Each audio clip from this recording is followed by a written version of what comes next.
今日は、初めてのカヌーカヤックの選び方ということで、スペシャリストをちょっとゲストで呼んできました。はい。ウエストオープンからずっとカヌーの担当をしてます。JASCA っていう、日本セーフティーカヌーイング協会の、リバーカヤックのガイドの資格を一応、保有しております。はい、よろしくお願いします。一応なんてご謙遜されて、また初めてカヌーカヤックを、所有したいと、はい、乗ってみたいと思った時に、いろんな方いらっしゃると思ってて、はい、やりたいことが一つ目、すでに決まってる方、はい、もうこれをやりたいんだって明確に見えてる方と、今日はなんとなくレジャーとしてカヤック乗りたいと、漠然とこうね、思ってて、憧れがあるんだけれども、どういったものがあるのかなと、ちょっとこの2つの方々を対象にっていうふうに思っています。はい、これお店でも立っていただいてますけれども、はい、どちらが多いですか、来店される方は。そうですね。やっぱりカヌーっていう特殊な遊びなので、やっぱりある程度自分が普段遊んでいる遊びのプラスカヌーを、含めた、遊び方に興味を持たれて、例えば海で遊ぶことが好きな方は、沿岸でちょっとカヌー乗ってみたい。で、湖とかね、よくキャンプ兼ねて湖とかに行かれる方は、その湖で、カヌーをやってみたい。で、この時はまずカヌーの形も種類も何も分かってない状態で問い合わせいただくことが多いです。はい。じゃあ何かのうちで言うとキャンプなんか多いのかなと思うんですけれども、はい、カヌー単体というよりも、カヌーカヤック単体というよりも、キャンプで先で湖で漕ぎたいとかっていう方がウエストとしては多いのかなと。そうですね。ウエストどちらかというとキャンプがメインで、お店を立ち上げた。じゃあそのキャンプで、プラス遊びをじゃあ何をしようか。そういうつながりを、まずじゃあカヌーで、せっかく水があるんだからここなんか浮かべて、カヌーで、やってみたいねっていう、あとまたそれに合わせた遊び方を提案するっていうことからウエストスタートしてますので、湖のほとりにあるキャンプサイトっていうのは昔結構ね多かったんですけども、新潟県なかなか湖っていうのは少なくて、あってもダム湖とか、ただ近県にやっぱりね、目を向けると福島とか長野とか、湖のある県も、非常に近くに、あったということで、私たちもじゃあそっちへじゃあ、この湖のほとりにじゃあキャンプ遊びに行こうか、じゃあついでにじゃあそこで遊ぶための道具をじゃあ何を持っていくっていう形で、とりあえずカヌーっていう選択肢が、あって、それに合うカヌーっていうのをまず勉強して、それで、広げていって、現在に至ってるんですけども、はい。なんでやっぱり第一キャンプブームの頃ですかね。ここあんま長くしなくてもいいのかもしれませんが、第一キャンプブームの頃、ランクルにカヌー積んでみたいな、そんなイメージの時代ですか？そうですね。四輪駆動車にカヌーを積んでっていうのは、なんとなく当時のステータスみたいなイメージがやっぱありましたよね。僕らはね、ちょっと下の世代にとっては憧れの時代ですね。いや、そんな感じで、何かと絡めて、もう一つ遊びをというようなイメージで。そうですね。はい、続いてこちらです。もう今ね、半分お話しいただいたのかもしれませんけれども、共通点はパドルスポーツっていう言い方を多分すると思うんですが、カヌーカヤック、こういったパドルを使った遊びの魅力を、皆さん初めましての時に、こんなところがぜひハマってほしいっていうのがあれば教えてください。そうですね。パドルスポーツっていう遊び方なんですけども、漕ぐ手段がパドルっていう道具を使って漕ぐわけなんですけども、もちろん人力ですよね。エンジン付きだとスクリューとかね、そういった動力になるんですけども、パドルは自分の手で握って自分の力で漕がなきゃいけない、遊び方なんですが、これは単純に前から後ろに漕げば船は進むんですけども、いろんなその置かれる環境によって、湖だったり川だったり海だったりとか、やっぱり技量がやっぱりプラス加わるといろんな遊び方に広がっていくなっていうのがやっぱりありまして、技術がやっぱり伴えば、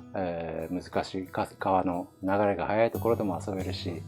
例えばのんびりと漕ぎたいということであれば、穏やかな流れのない湖で景色を眺めながらね、いいですね。これも自分のそんなに力は必要ないですから、自分の漕げるペースでですね、のんびりと、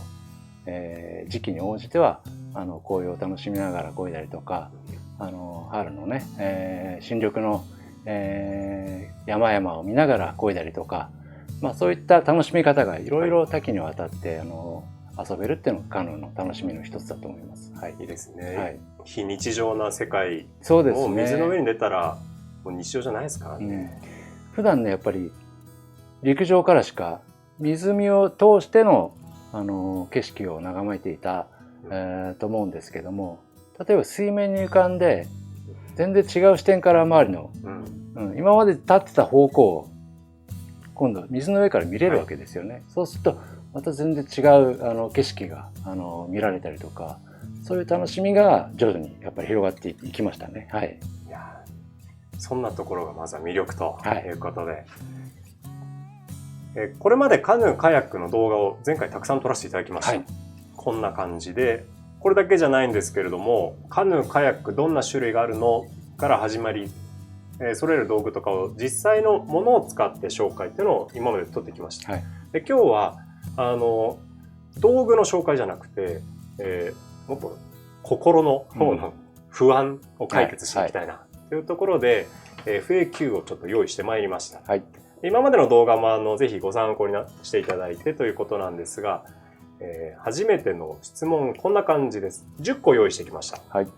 まずは海、川、湖で何が違うの、はい、です。カヌー、カヤック、パドルスポーツありますけれども、それぞれちょっと形とかもいろいろ違うじゃないですか。はいはい、で、シチュエーション、コンディションも違うと思うんですよね。はい、そのあたりをちょっと教えていただいていいですか。そうですね。やっぱり漕ぐ場所が変われば道具も変わってきますし、それぞれに自然環境がやっぱりいろいろありますし、海は波があって、あと潮の流れがあったりとか、あとは砂浜があったりとか、岩場がある景勝地みたいなところもあるし、川に関してはもう川に流れがまずあるっていうこと。はい。だからスタート地点とゴール地点が全く変わってきますし。あと湖、これは穏やか、一番穏やかに遊べる場所なんですけども、流れがなくて穏やかで、キャンプ場出たところにまた戻ってこれるっていう、そういう大きな違いがあって、で、それぞれに適した形に、カヤックはね、形が変わってきてます。はい。海の場合はやっぱり、波があるっていうことで、波を突っ切って、進む。これも突っ切っちゃうわけですね。そうですね。それもまっすぐに当たらなきゃいけないんですけども、真横から波が来たらね、はい、もろにひっくり返されてっていう、部分もあるんですが、それはパドルワークで、波を乗り越えるときは直角に波に入ると。そういった技術、知識も必要になってきます。あと、気象がやっぱり海が一番、影響するかな。これで、気象をうまく見ながら穏やかな日に、遊ぶことを選んでいただく。あと川はですね、川のやっぱり雨とか、そういったあれによっては増水したりとか、当然川の流れも速くなりますし、その流れに逆らって漕がなきゃいけない、あと安全な場所を通って漕がなきゃいけないという、そういった技術が必要になってきます。あと湖は穏やかなんで、強いて言えば風かな、風で船が流されたりとか、風で船がひっくり返されたりとか、そういった事故例もありますけども、いずれにしても全部気象をうまくね、気候を、うまく読んで穏やかな時に遊んでいただければ全て安心に、遊べる場所であると思います。はい、この3つの中だと初めてのカヌーカヤックデビューするには、はい、おすすめというか一番敷居の低いものっていうと、今話聞くと湖かな。湖でしょうね、やっぱね。しかもあったかい時期ですかね。はい、あったかい時期の湖が、なんか良さそうな気がしますね。湖畔のキャンプでカヌー漕ぐっていうのが最初の第一歩、なんか楽しそうな。はい。安全面としてはやっぱり湖が一番安心でしょうかね。あとはやっぱりちょっと安心した感じで見られるのが海水浴シーズンの海。これなんかも割とみんな楽しさ優先で、みんなね泳いでんだから多いですね。船、乗るぐらい、よくビニールねボートというかボートとかで近場で遊んでる方いらっしゃいますけど、あれの延長ということで考えられてはいると思うんですが、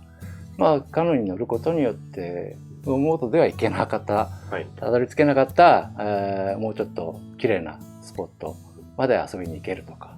そういったことが考えられますので、穏やかな、時であれば海も全然湖と同じように波も低いですから、夏の海もいきなり行っちゃっていいわけですね。条件整ってる大前提、そこはやっぱ大事、キーポイントになりそうですね。そうですね。じゃあ続いてのテーマがこちらです。これシンプルなあれなんですけど、どうやって運ぶのっていうのをよく聞かれることがあります。一番やっぱりね、皆さん今もうすでに車を持ってられる方がこれからやろうという時に、この船この車で運びたいんだけどっていうことで相談いただくんですが、カヌーのある程度の長さがやっぱありますし、今法律上で船のに積める長さっていうと車の 1.1 倍なんですよね。そこからはみ出ちゃうとどうしても法律に引っかかるんで、その範囲内でやっぱり選択肢が狭まるって部分もありますけども、最近のやっぱり車を見てると非常に乗るのを重視でね、あまり荷物を積んでっていうようなことを、あまり考えられてないような車が非常に多いなと思って、非常に高級車がね多くて、ドライブするには申し分ないんだろうけど、じゃあ道具を運んで一緒に積んでっていうとちょっとキャパが狭いなっていう部分がやっぱ感じるんですけどね。基本的にはもう私たちは車の屋根の方にカートップで、キャリアっていうものを使って、あともうベルトでくくるだけで運べますので、キャリアつけてベルトでくくって運ぶと、そうですね。それが一応基本になってます。あとちょっとワンボックスでね、例えばハイエースとか内部のね、車内の広い車の場合は中に積めるサイズの、カヌーもありますので、それ手軽そうですね。そうですね。一番簡単だと思うんですけど、カヌーを積み込むと人と道具が積めなくなるっていう欠点が、後部座席は使えないでしょうね。そうなってくるので、非常にやっぱ道具の選び方なんかも、気にして、選ぶ必要がありますね。車選びにもつながってくることが多々あると、自分の車がまずは乗せられるようにですね。続きまして、漕いでいい場所はどこ？これもよくある質問なんですね。じゃあ仮に海であったり川であったり湖です、それぞれあると思うんですけれども、今回は初めてのということで、穏やかな湖と穏やかな海で行った場合に、どんな確認をしていけばいいのかな。一番選びやすいのはもうすでに管理者がいる場所ですね。例えば湖畔のキャンプ場、これはキャンプ場を作られているところが管理者なんで、そこからキャンプ場内の、から出してもいいのかどうか、まずそれを確認していただく。それであれば十分楽しめますし、あと海の場合はそうですね、夏は海水浴場の場合はその海水浴シーズンだけここから出しちゃダメだよって言われるケースが今まで結構多かったんですよ。ただ端から端まで全部海水浴場というわけではないので、例えばその端っこでそこで出せる場所があればそこから出し入れを、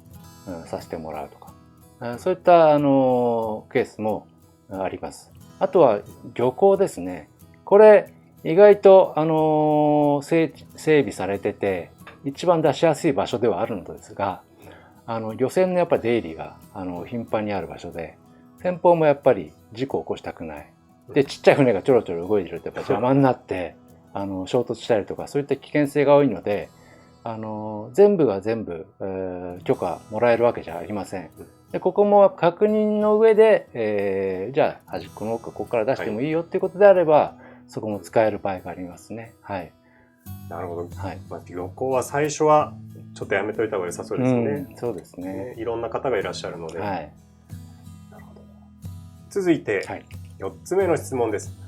体験会であったりとかスクール、ちょっと意味合い変わると思うんですけれども、これは最初入った方がいいんですか？自分が例えば乗りたいカヌーがどういう形なのか、技術が必要なカヌーと、そこまで必要なくて誰でも楽しめるカヌーっていうのがあるんですけども、技術系を求めるんであればスクールで正しい技術を、習得した方が上達ははるかに高いですね。はるかに高い。はい。もう自分でいろいろな資料をね入手しやすい時代にはなりましたけども、やっぱり生の技術を見せてもらったりとか、生の声でアドバイスしてもらった方がもう圧倒的に、身に入りますね。はい。これスキーみたいに我流でやってると癖がついちゃうとか、そういうのってカヌーはあるんですか？多少やっぱり漕ぎ方がなんかありますね。我流でやると漕ぎ方も基本がやっぱあるので、無駄な漕ぎ方をしたまま年数が経ってしまうっていうケースがあるんですけども、これヒントもらってね、正しい漕ぎ方のこんなに楽だったんだってもう目から鱗の状態になるケースが結構ありますね。はい。これはウエストの体験会で時々直してもらいに行くことも可能ですか？今うちではね、今年ちょっとコロナでできなくなってますけども、体験会的なことを、やってます。ただそこで初めて来られた方がその回で終わってしまう場合もあるんですけども、向上心のある方は2回3回ってやっぱり通ってこられる方いらっしゃるんで、そういう方にはちょっとしたアドバイスをその都度お客様のレベルに応じてお伝えするっていうこともできますので、それはご相談いただいても、じゃあ自邸持ち込みで体験会来ていただく方もいらっしゃると。はい、多いです。続いての質問です。子供と2人乗りしたいんですけど、あるいは恋人ととかいろいろあると思うんですが、これもね結構よく言われるんですよ。で、2人乗りの船があるんですよね。あります。はい。でもう一個の質問は、2人乗り艇は1人でも乗れますか？はい。これもよく聞かれる質問です。まず1人乗りのカヌーにこれ2人乗れますかってまず最初の質問、逆ですね、お客さんからね1人に2人乗れますかって言われますね。でも手元でパドル掴んで漕ぐわけですから、自分の前ってもうパドルを漕ぐ空間がやっぱ必要なわけですよね。もうべったりとくっついてね、一緒に乗りたいっていうのはもう気持ちわかるんですけども、この空間を開けてその前に乗れるスペースがあれば、乗れないことはないですよ。ただカヌーの構造ではシートがもう、設定されてるので、そこに座る位置が決まってるので、そこにまず漕ぎ手が座って、あとはその前にどのぐらいの空間があるか。サブシートを使う、広い例えばコックピットを持ってるカヌーだったら、サブシートを別に乗っけてっていうのはこともできるんですよ。これは子供さん対象かな。そんな感じで、膝というかな、ももの前で子供の前にお腹のところ一番近いところに子供を乗せて、子供の前にパドルを持ってって漕ぐっていう漕ぎ方なら、できないことはないです。ただやっぱり2人で最初から乗る計画があれば、2人手、シートがちゃんと2人分用意されている船を選んだ方が、絶対的に、安心です。窮屈じゃないです。いいですね。これ2人乗り手、1人乗り手を2人分用意するのと、2人乗り手1つ用意して、1人の時も1人で漕ぐ。その時のデメリットみたいな、なんていうかな。今ポリ艇なんかではもう2人用のシートが固定で、決まっちゃってる場合があるんですよね。その場合はどっちかというと後ろに乗って1人で漕ぐっていう、そういう乗り方をしていただいた方が漕ぎやすいと思います。あと船の種類によっては、例えばホールディングカヤックとか、折りたたみのカヤックですね。インフレータブルカヌーとか、これ空気を入れるやつですね。この場合は乗り手に応じてシートの移動できるような構造になっているものがあります。その場合2人用に設置したりとか、でそれを取り除いて真ん中にシートを付け替えれば1人でも乗れるように、なるべくやっぱり漕ぎやすいのはね、船のセンターに、乗って漕いだ方が漕ぎやすいんですけども、稀にもうシートが固定になった場合はそういうふうにね後ろっていうことで、選ぶケースがありますけども、船に応じて、そういった選び方ができますね。はい、これはカナディアンでも一緒ですかね。カナディアンカヌーってちょっと特殊な特殊でしたね。シートがね2つついてるんですけども、シートついてます。1人で漕ぐときと2人で漕ぐときと前後の向きが変わっちゃう、進行方向が変わっちゃう。なんでなんですか？あれはね、シートの取り付けてある位置が一つは、センターに近い位置についてますし、一つはもう先端に近いところについてる。だから、先端に近すぎるとその先端とシートの間に足を入れるスペースがすごく狭いんですよ。だから方向転換して、じゃあ後ろに、先端に近い部分に抜いて座って、今まで後ろだった方向に向かって座る。そうすると広いところに足が入る。で前の部分は今まで、後ろだった部分はなるべくセンターに近いところにシートがついてたので、後ろに広いスペースが前よりも広いスペースが空いてるんですよね。だからそこに足を入るようにということで全く方向が、座る向きを変えてもらうだけで、1人用と、2人用と、乗り分けることができる。高機能じゃないですか。ね。背もたれとかがついてないシートなんで、それができるんですよね。これがもう背もたれがついてると、それはできないんですけども。こういうシートになってもありますからね。ということで、続いてがこちらです。カヌー、カヤック、長さがいろいろあります。短いもので2メーター弱もありますからね、今。で長いものになると5メーターぐらいまであると。これ、何が違うんですか？もう遊ぶ場所は完全に変わって、短い船は川で遊ぶ。短い船は川。はい。長い船は大きな海、湖とか海で遊ぶもの。これはスピードが出せるとか、荷物をいっぱい積めるとか、そういう違いがありますね。短い船っていうのは小回りが利くので、やっぱり流れがある川なんかでいうと上流部の、流れが速くて川幅が狭くて、で岩とかゴロゴロ、あったりとか、落ち込みがあったりとか、そういったところでその短さを使っていろんな避けながら漕いだりとか、あと、後半でもお話ししますけど技を使ってね遊びながら漕ぐとか、そういった乗り方ができます。あと長いカヌーはもう極力もうスピードが出せるとか、荷物いっぱい積めるとか、だからツーリング系とか遠距離の旅に向いたような種類が多いように思います。短いのは旋回性が高くて、そうですね、長いものはより遠くに漕いでいくというか、海であったりとかというイメージですかね。そうですね。なるほど、よくわかりました。続いて同じくカヌーの機能というか、でラダーがあるなしっていう船があります。これによる違いは、主にですね、ラダーがついてるモデルっていうと、ある程度長さのある、長いのが多かったです。海で遊ぶようなシーカヤック、あとはちょっとした、ツーリング、距離を漕ぐようなツーリングに、向いた船、こういう船の種類にはラダーがついてるケースが多いですね。私はラダーついてない方が乗る機会が多いんですけど、そうするとラダーがあるのに憧れちゃうんですね。あれはまっすぐ進む安くするためのって思ってるんですけども。そうですね。人力でパドルで漕いでるんですけども、それだけで例えばいろんな気象条件で波が来たりとか、風があったりとかで、まっすぐに保つって漕ぐっていうのが非常にやっぱり難しいんですよね。それをラダーを入れることでパドルで漕いでる部分を補助してくれる。方向はラダーで決めて、パドルは推進力、漕ぐ力だけで専念できますので、ラダーがあると確かに漕ぎ手としては少ない力で、あと疲労度で漕ぐことができると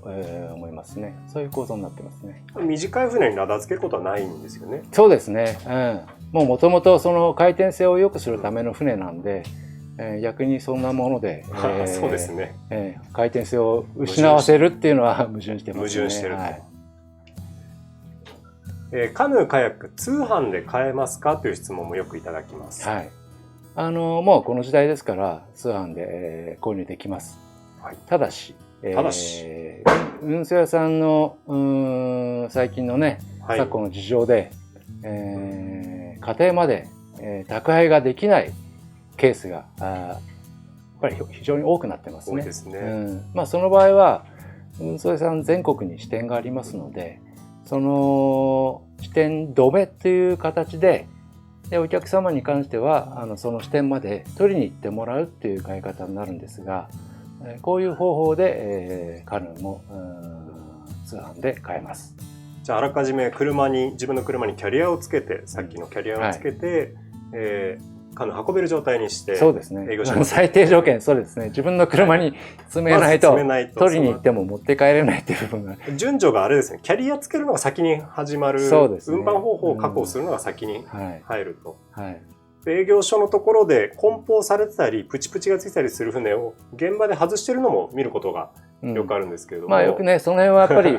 運送会社ごとですね。段ボールに入ってたりとか、そういうこともありますね。梱包材でくるまれていた状態で屋根の上に上げたりとか、くくったりとかするのがね、なかなか難しい場合がありますので、その場合は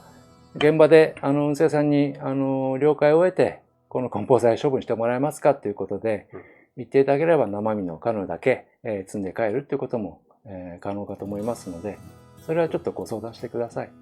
まず船を買う前に船の大きさ、長さ、この辺は判断していただいて、自分の車に積めるのかどうか、まずそれが整った時点で通販で購入の段取りをするっていう、そういう流れがまずね、必要かと思います。はい、これはちょっと余談ですけども、カヌーが自分の車に積めるかどうか、カヌー本体がない状態でを調べる方法、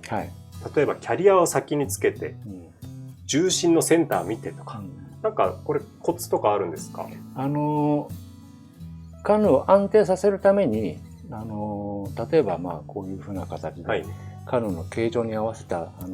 キャリアのパーツをですね、キャリアにつけるような道具もありますけど、基本はバーが2本、バーが2本、こういう感じで入ってて、そうですね。これがあればそこにカヌーを乗っけて、そこにベルト、専用のベルトがありますから、ベルトを通して固定するっていう、その手段でカヌーは大体のカヌーは運搬できます。もう私たちはずっとそれで通してきてました。心配でどうしても横ずれ防止とかああいうの見ちゃうと、そうですね、すぐ手を伸ばそうとしちゃうんですけども、そうですね、もう自分がねその一定だけしか持ってないんであれば、そういう方も安心してジャストサイズで決め打ちでことも多いと思いますが、私たちは複数のいろんな種類のカヌーを持ってるんで、どれを乗っけても積めるようにということで、バーが2本で、これで大体応用ができます。しっかり、締め方を守れば大丈夫ですよと。ただ通販で買えますかということなんですけど、買った後の話も含めて考えると、これはやっぱり専門店、身近な専門店で買うのがおすすめとなのかなと思うんですね。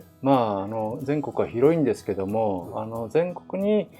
何かしらやっぱカヌーを販売できるお店が必ず地域にあると思いますので、一番いいのはそのお店に荷物を届けてもらって、お店に品物を取りに行く。そうするとお店の担当者が詳しく説明してくれると思いますので、それが後々のねフォロー、例えばメンテナンスとか焦げる場所の情報だったりとか、漕ぐ技術の情報とかね、いろんなことをそのお店を通して、得ることができると思いますので、やっぱりその馴染みのお店さんを、見つけると一番、都合がいいかな。カヌーをゲットするだけじゃなくて、その仲間コミュニティも合わせて、そうですね。手に入るといいですね。一人で始めるには非常にやっぱりリスクの高い遊びなんで、一人は本当大変だと思いますし、まず仲間を作るっていうのが一番大事ですね。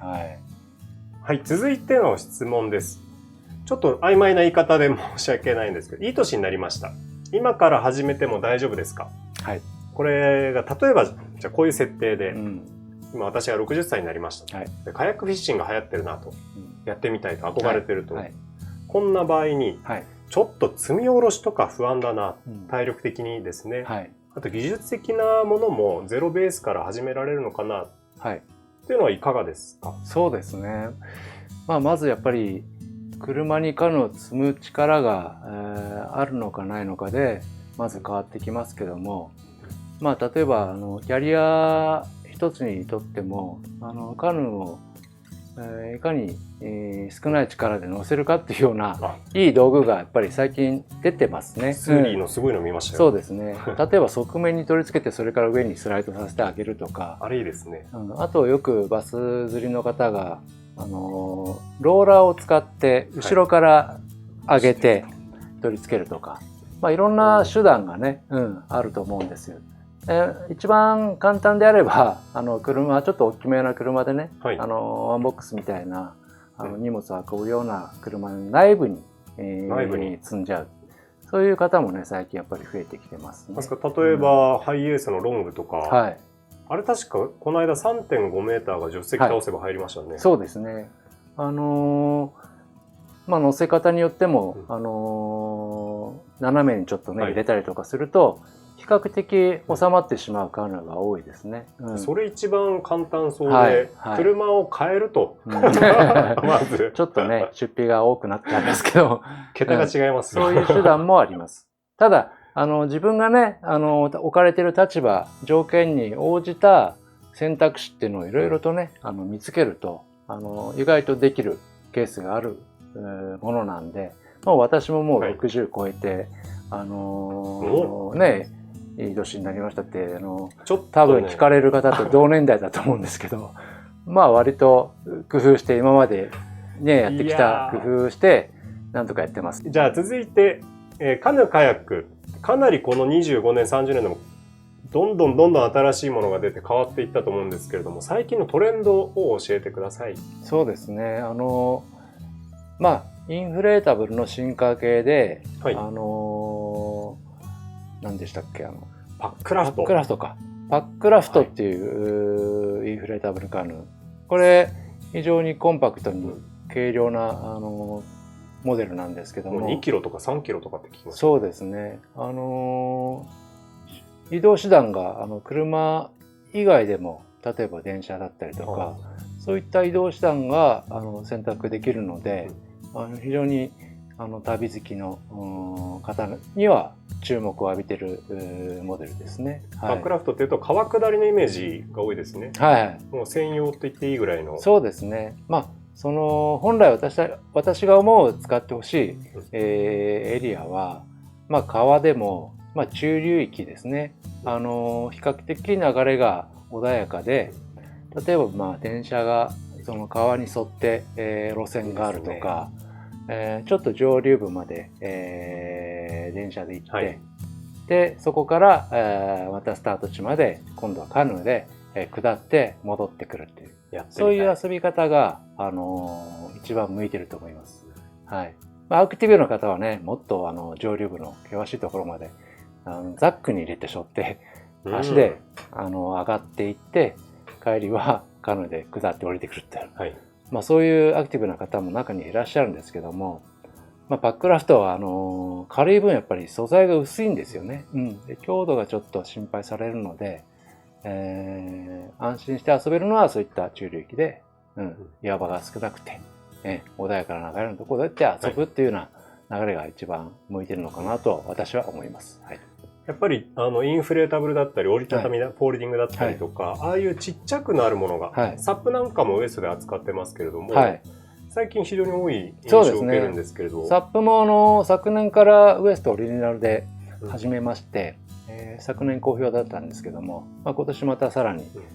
違う別なモデルを、発表しました。好調に今までねあんまりされてきましたけども、これもやっぱり空気を入れるタイプ。昔はねサーフボードって言ってもいたので、長くて、もともとハードボードで、そうですね、車の屋根に積むしかなかったイメージだったんですけども、インフレータブルの非常に技術が向上してですね、平らな状態でカンカンに人が中央に立ってもしならないようなそういう構造が保てるようなインフレーターができましたので、このサップも非常に今一般のところまで浸透して広がってきてるのかなっていうイメージがあります。はい。今年は本当に海に多かったです。はい。そうですね。あれもパドルをシングルパドル使ってるんですけれども、はい、サーフィンの持ち物カヌーカヤックの方もともとはですね、サーファーが海が凪の時に遊ぶ手段として、はい、じゃあカヌーで使ってたパドルを、はい、ちょっと長めのパドルを用意して、漕いで遊んでるっていうのがそのスタートだったんですよね。だから本当にスタートした時はカナディアンカヌーのパドルを使いたいんだけどっていうことで一番長いのくださいってうちにねよく求めに来てたサーファーがいらっしゃいましたけども、聡明機能、はい、最近はもうサップ専用のね非常に進化したパドルが、長いのが出てますね、作られましたので、非常に道具としてはパドルで漕ぐサーフィン、そういったパドルスポーツの一つとして最近取り上げられてきてるんじゃないかと思いますね。はい。漕ぐ技術も結構カナディアンの技術と似てるというか、そうですね。シングルパドルは共通なんですね。サーファーの方は右漕いで左漕いでっていうのね、使い分けして、漕ぎ分けていらっしゃいますけども、カナディアンでパドル、シングルパドルで操作が慣れてる方は、もう片方だけで操作できるっていう技術、持ち合わせてる方が多くてですね、非常に片方だけでもまっすぐちゃんと漕げるっていう方が多いように思いますね。はい。こんな感じで10個の質問で、カヌー、カヤックを初めてのですね、よくある疑問にお答えしてきました。はい。